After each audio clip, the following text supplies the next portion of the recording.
ഇന്ന് Indian national കോൺഗ്രസിന്റെ 139 സ്ഥാപക ദിനം. 1885 ഡിസംബർ 28-ന് ബ്രിട്ടീഷ് സിവിൽ സർവീസസിൽ നിന്ന് വിരമിച്ച അലൻ ഒക്ടാവിയൻ ഹ്യൂമാണ് കോൺഗ്രസ് സ്ഥാപിച്ചത്. രാഷ്ട്രീയ സംവാദത്തിനുള്ള ഒരു വേദി എന്ന നിലയിൽ നിന്നും ഇന്ത്യയുടെ സ്വാതന്ത്ര്യ സമരത്തിന് നേതൃത്വം നൽകിയ ഒരു ബഹുജന പ്രസ്ഥാനമായി പിന്നീട് ഇന്ത്യൻ നാഷണൽ കോൺഗ്രസ് മാറുകയായിരുന്നു.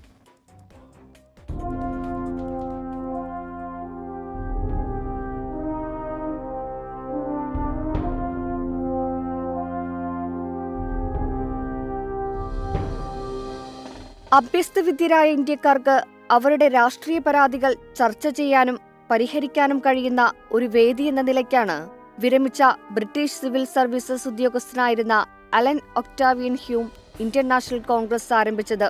1885 ഡിസംബർ 28-ന് മുംബൈയിലായിരുന്നു ആദ്യ സമ്മേളനം.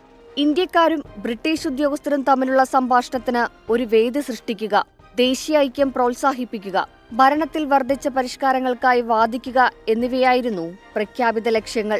പക്ഷേ വൈകാതെ ഈ സംഘടന ഇന്ത്യയുടെ സ്വാതന്ത്ര്യ സമരത്തിന് നേതൃത്വം നൽകിയ ഒരു ബഹുജന പ്രസ്ഥാനമായി മാറുകയായിരുന്നു. 20-ാം നൂറ്റാണ്ടിന്റെ തുടക്കത്തിൽ പരിഷ്കാരങ്ങളുടെ മന്ദഗതിയിലുള്ള അതൃപ്തി സംഘടനയ്ക്കുള്ളിൽ കൂടുതൽ തീവ്രമായ ഒരു വിഭാഗത്തിന്റെ ഉദയത്തിലേക്ക് നയിച്ചു. ബാലഗംഗാധര തിലക്, ബിപിൻ ചന്ദ്രപാൽ, ലാലാ ലജ്പത് റായ് എന്നിവർ അതിന് നേതൃത്വം നൽകി. സ്വരാജ് അഥവാ സ്വയംഭരണത്തിനുള്ള ആവശ്യമുയർന്നു. 1920-കളിൽ മഹാത്മാഗാന്ധിയുടെ നേതൃത്വത്തിൽ ഒരു ബഹുജന പ്രസ്ഥാനമായി കോൺഗ്രസിന്റെ പരിവർത്തനം ആരംഭിച്ചു. നിസ്സഹകരണ പ്രസ്ഥാനം, ഉപ്പു സത്യാഗ്രഹം, ക്വിറ്റ് ഇന്ത്യ പ്രസ്ഥാനം തുടങ്ങി അഹിംസാത്മകമായ ചെറുത്തുനിൽപ്പിനും നിസ്സഹകരണ പ്രചാരണത്തിനും ഗാന്ധി നൽകിയ ഊന്നൽ ദശലക്ഷക്കണക്കിന് ഇന്ത്യക്കാരെ ആവേശഭരിതരാക്കി. 1947-ൽ ഇന്ത്യക്ക് സ്വാതന്ത്ര്യം ലഭിച്ചതിനു ശേഷം ജവഹർലാൽ നെഹ്റു, ഇന്ദിരാഗാന്ധി, കെ കാമരാജ്, രാജീവ് ഗാന്ധി, PV നരസിംഹറാവു, സോണിയാഗാന്ധി, രാഹുൽ ഗാന്ധി തുടങ്ങിയവരുടെ നേതൃത്വത്തിൽ പ്രസ്ഥാനത്തെ നയിച്ചുകൊണ്ട് കോൺഗ്രസ് ഒരു പ്രബല രാഷ്ട്രീയ പാർട്ടിയായി മാറി. നിലവിൽ മല്ലികാർജുൻ ഖർഗെയാണ് കോൺഗ്രസ് അധ്യക്ഷൻ.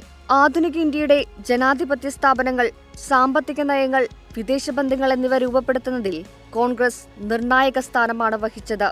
Research desk 24.